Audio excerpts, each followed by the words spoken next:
de retour dans l'Africa Newsroom pour la deuxième partie. Nous sommes toujours en compagnie de Sylvain Ulrich Obam, docteur en droit public, et de nos éditorialistes Jean-François Kandikombe et Daoud Attal. Tout de suite, le dossier du jour.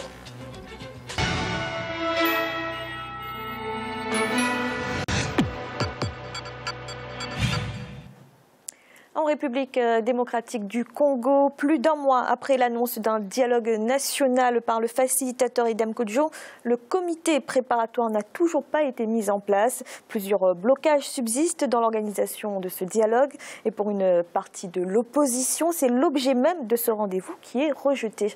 Reportage de notre correspondant Jacob Bocard. En République démocratique du Congo, la situation politique est tendue. Pour éviter les chaos, les Congolais doivent se parler en vue de trouver des solutions à toutes ces questions qui risquent d'entraver la bonne marche du pays.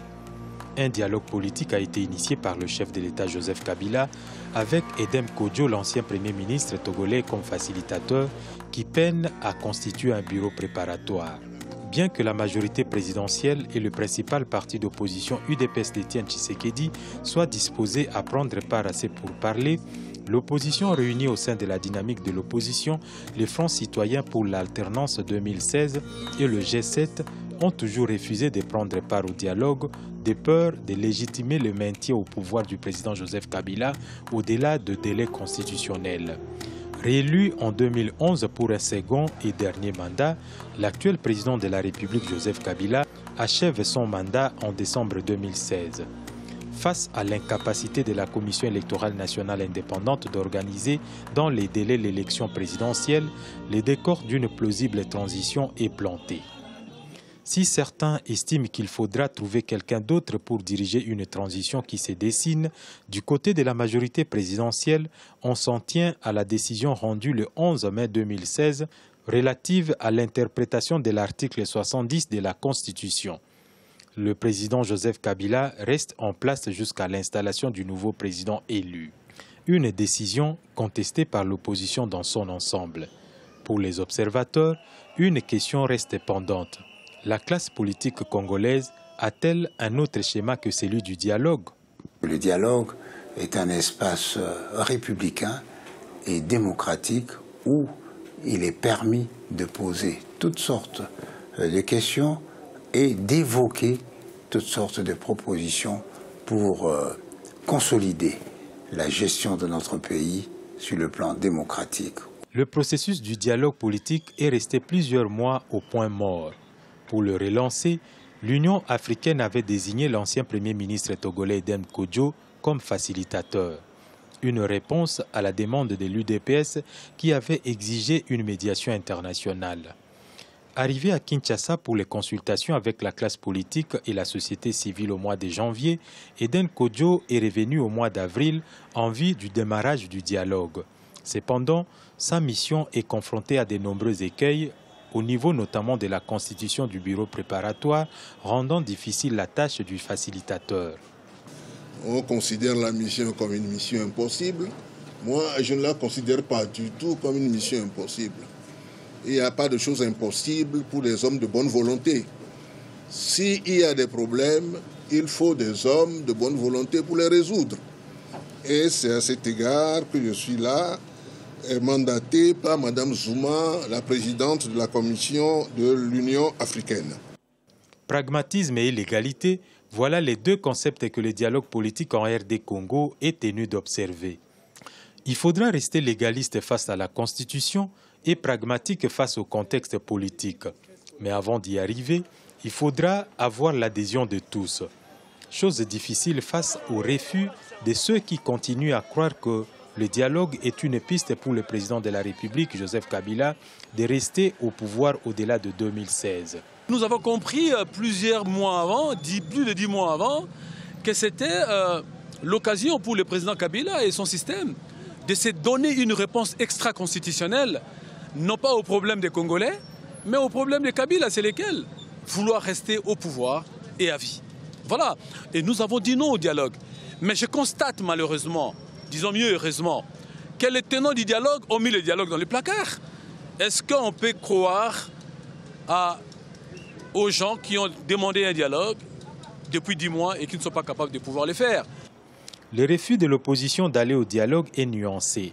Quand certains refusent catégoriquement d'y prendre part, les autres demandent plutôt des garanties sur l'engagement de tous au respect de la Constitution. Nous n'irons pas en dehors des dispositions de la Constitution, parce qu'elle est le socle sur lequel nous voulons bâtir notre pays. Donc, pour nous, il n'y a pas un refus d'un dialogue. Il y a le refus d'aller dans ce dialogue de grand-messe, made in Kingakati, qui ne veut qu'une chose, qu'une seule chose, qui vient maintenant au grand jour, c'est aller au-delà des dispositions qui sont celles de la Constitution congolaise. Le succès de ces grands rendez-vous politiques congolais repose aussi sur une grande adhésion de la classe politique, notamment de l'opposition, alors que le porte-parole du gouvernement, loin de minimiser les autres partis de l'opposition, estime que l'adhésion de l'Union pour la démocratie et le progrès social, UDPS d'Étienne Tshisekedi, est suffisante pour la tenue de cette rencontre. Pourtant, beaucoup dans l'opinion affirment que le concept du dialogue, tel que défini par le parti d'Étienne Tshisekedi, n'a rien à voir avec celui prôné par la majorité présidentielle. Je pense qu'aujourd'hui, les forces politiques essentielles, majorité présidentielle, le parti qui est prédominant dans l'opposition, l'UDPS, sont favorables au dialogue. Tout le reste, c'est de l'agitation de partis que nous pouvons considérer comme non pas moins importants, mais qui ne sont pas aussi significatifs que la majorité présidentielle et le premier parti d'opposition qu'est l'UDPS. Lors de sa première conférence de presse tenue à son arrivée à Kinshasa, après sa nomination comme facilitateur du dialogue politique en RDC, Edem Kodjo, l'ancien Premier ministre togolais, avait annoncé la création imminente du bureau préparatoire du dialogue. Plusieurs semaines se sont donc écoulées sans que ce bureau ne soit mis en place. La pomme de discorde se trouve être la répartition des sièges dans ces bureaux. En effet, sur les 30 sièges proposés, 12 sont attribués au pouvoir, le même nombre à l'opposition et 6 à la société civile. L'UDPS exige que la désignation des 12 délégués de l'opposition lui revienne. Une situation inacceptable par les autres partis d'opposition. Quant à la société civile, elle exige avoir le même quota que celui attribué à la classe politique. Ainsi, les premières équations du dialogue en RDC sont donc posées. C'est dans cette tergiversation que le dialogue politique inclusif se dessine. Les résultats de ces grands rendez-vous politiques seront déterminants pour le futur du pays. Sylvain Ulrich Obama, est-ce que ce dialogue ne risque pas encore de retarder un peu plus l'élection présidentielle qui se dirige déjà vers une organisation hors des délais constitutionnels? Oui, merci Fanny de me repasser la parole. Avant de répondre à votre question, je voudrais d'abord faire un résumé global de la situation du pays dont on parle. Depuis 1996, au Congo sont organisés des dialogues, soit à l'intérieur du Congo, soit à l'extérieur. Aujourd'hui, nous en comptons une huitaine, avec la dernière concertation, les dernières concertations nationales qui ont eu lieu en 2013. Mais l'histoire voudrait qu'on reconnaisse que ces dialogues n'ont pas permis de cimenter une paix, une stabilité durable dont ont besoin les Congolais. Sur le plan économique, c'est 8,8% de croissance et moins d'1% comment dirais-je, de déficit.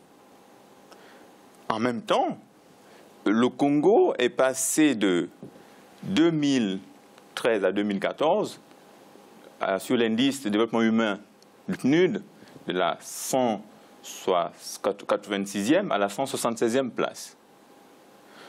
Donc, mais cependant, 90% du peuple congolais n'a pas droit à l'électricité ni à l'eau. Et 70% de la jeunesse est au chômage. Voilà le contexte dans lequel se trouve la RDC aujourd'hui.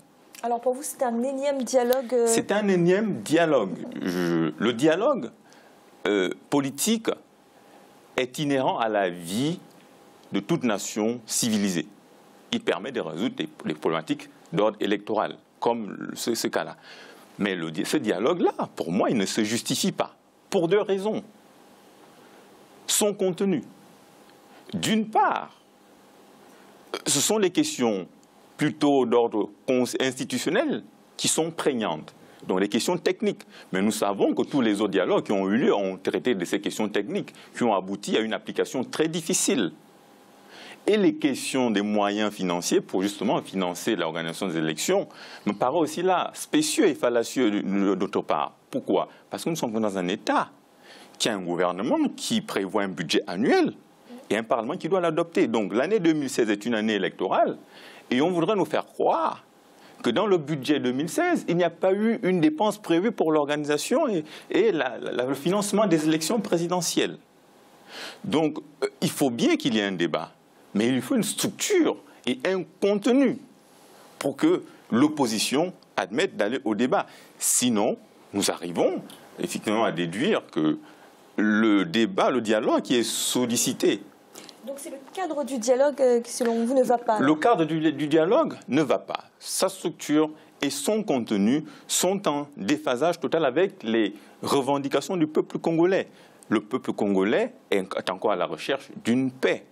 Si l'on s'adonne justement à rechercher rien que les moyens de la sécurisation de l'organisation des élections, sans penser à la sécurité des électeurs pendant et après les élections, cela réduit au maximum la teneur de ce genre de dialogue.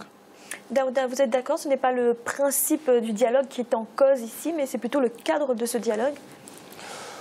Non, le principe du dialogue, non, parce qu'il faut toujours dialoguer. À ce niveau-là, je suis d'accord. Bon, je veux dire, le dialogue en lui-même est un mot positif, donc je ne peux pas être contre dans sa substance.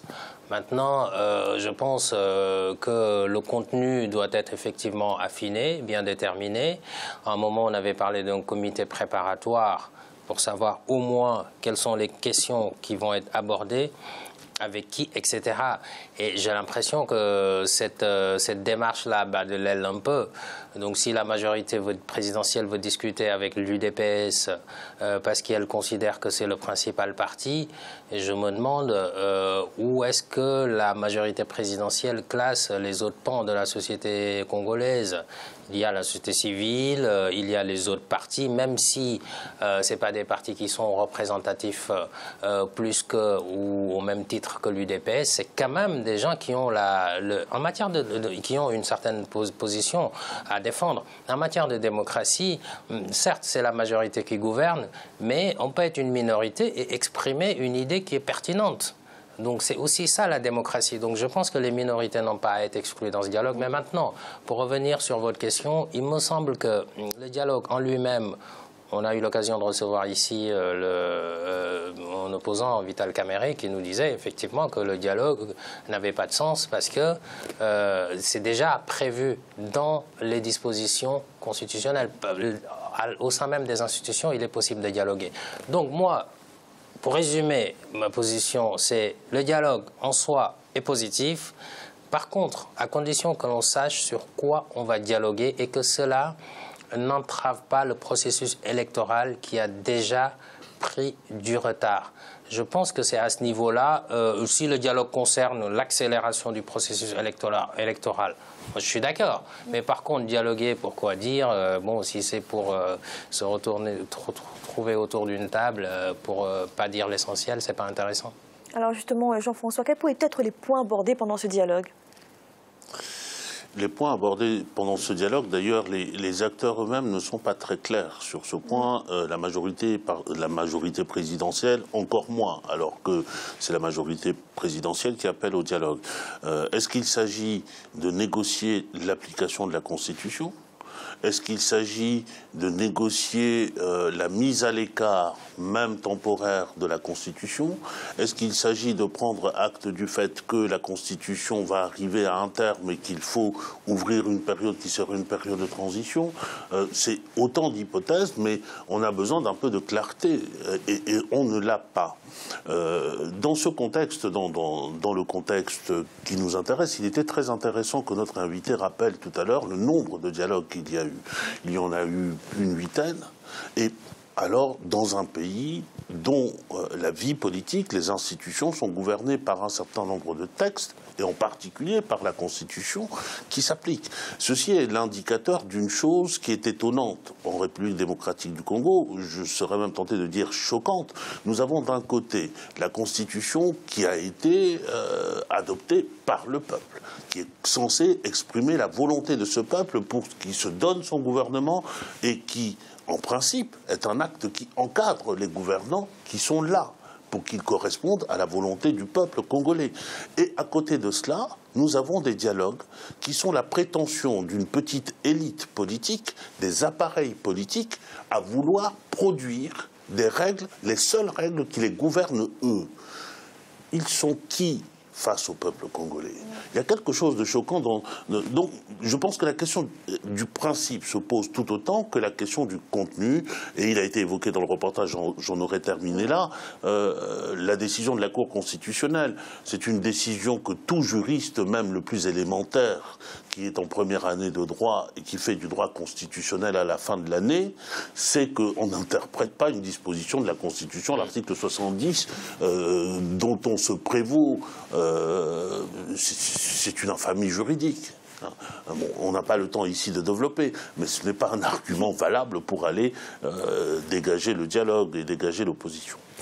Merci. Et tout de suite, un rappel des titres qui ont été développés en début de cette émission. En Mauritanie, la Cour suprême a ordonné la libération du militant anti-esclavagiste Biram Ould Bey. Le président de l'ONG Initiative pour la résurgence du mouvement abolitionniste avait été condamné en août 2015 à 2 ans de prison.